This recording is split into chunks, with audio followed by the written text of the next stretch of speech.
Note that this video is like a podcast video, so feel free to get your cube in headphones and start solving. We have seen a huge jump in the cubing community lately, and it keeps on growing. Ever since when the Rubik's Cube got invented in 1974, it got everyone's attention, and it became the world's most popular toy during the 80s. Even till now, it is still very popular. When the first Rubik's Cube competition took place in Hungary, the winner could solve it in about 23 seconds. After that, there wasn't any competitions in about 20 years. The next competition was held in 2004, where times were significantly faster, but none of them could go under 10 seconds, and barely under 15. Now we see world-class speedkeepers who can solve the cube in less than 10 seconds average, and instead of having a couple of competitions every year, we now experience hundreds of competitions every year, and that number is growing pretty fast. And these competitions show us the cubing community, which shows us there is more than just the Rubik's Cube, like a 2x2, 4x4, Pyraminx, Megaminx, etc. Because of the many varieties of the cube, there isn't really any way to stop them. And all of this has happened in the past 40 plus years, and most of it in the past 10. But if you want to look into the future and see what cubing will be in 100 years, and the real question is, will it still exist? The way how this will work is I'll be dividing this into 5 different parts: world records, competitions, new cube releases, methods, and finally the concluding statement. So let's get started. Number 1. World records. We will go basic on this topic starting on 3x3. We have seen world records that held by more different people recently in the past few years, but the records are much closer from the previous one. Records could be half a second off to its previous, but now they're usually 0.2 seconds off. So when will the first sub 4.5 be? 4.25. What about sub 4? We can't guess because we aren't good enough to do so, but we can get a rough estimate. So using data from the past few years, we can predict the future. Is it possible to get a sub 4 in the next 5 years, 10 years, 100 years? Most definitely yes. But you have to keep in mind that a few people have already gotten sub 4s, but not officially. So what if this happens in competition by someone if they are lucky enough? And let's go from 3x3 world record single to world record average. The current world record average as of now is 5.97 seconds. So when will we experience a sub 5.9 average? Again, a few people have gotten a sub 5.9, 5.5 average, but not officially. So what will be the next record in 100 years? Could it possibly be sub 5? What about other events? Will the 2x2 record single be so fast, literally no one will be able to beat it? What about sub 15 on 4x4 and sub 35 on 5x5?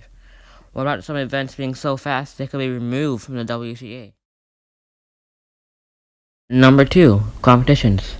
Just estimate the amount of competitions we have seen so far this year, and then think of that number we might have for the rest of the year. Combine that and you should get about 880 competitions. Take the number we had last year and it's a pretty big difference with only 679 competitions. The numbers will go less as the years pass by, but when looking to the future, in 100 years from now, we might experience a bigger number, probably a very big number. And the fee of the competitions could change pretty big too. Some fees are getting more expensive, and some are getting more cheap. And if the competitions are still around, what events would be in the WCA? And what events will be removed? The most important thing about this, will the WCA still exist? And if it does, would competitors be replaced by robots instead? Now don't hate on me, but this could definitely become a possible thing in my opinion.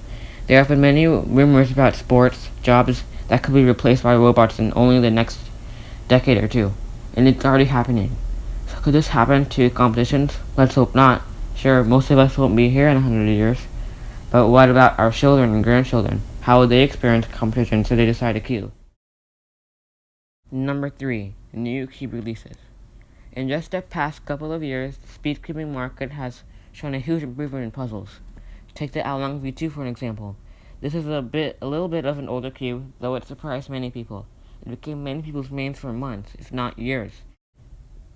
But that's until the whole market boomed with 3x3s. There were so much puzzles that most people didn't know anything about it. When a cube were to come out, let's start with 3x3s again and focus on price. Modern 3x3s can cost about 15 to 20 US dollars, which is about 2 to 3 more dollars expensive than what we saw last year. So what could be next year? Some cubes are right now so good that most people don't even have to review it in order to say how good it is. We can just trust the company because of how much of an improvement we've seen. I think new cubes in 100 years could be a cube that is controlled by the brain. So you just have to think of random moves in order for the cube to solve. Number 4. Methods.